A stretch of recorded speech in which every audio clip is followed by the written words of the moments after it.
bata pa lang ko, humahanga na ako kasi pupunta sila sa simbahan, ayos na ayos. Wala ka makitang mga babae na nakapantalon, nakashort, nakakahanga. Doon ako humanga, sabi ko. Iba ito eh. Parang doon pa lang sa maliliit na bagay na yon, parang andun na yung disiplina.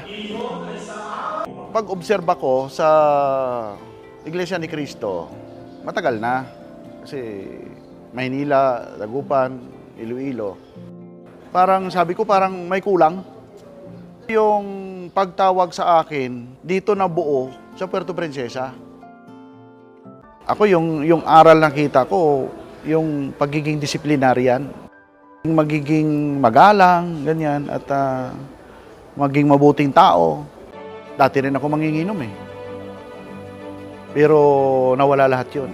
Pusang loob na ako nag-alis. Focus sa trabaho at saka sa pagsamba. Alam mo yung pandemya, yun yung nagiging daan eh, para ako maituwid sa tamang landas sa Iglesia ni Cristo. Kasi kung hindi siguro nagkaroon ng pandemya, lagi na lang busy dito sa trabaho.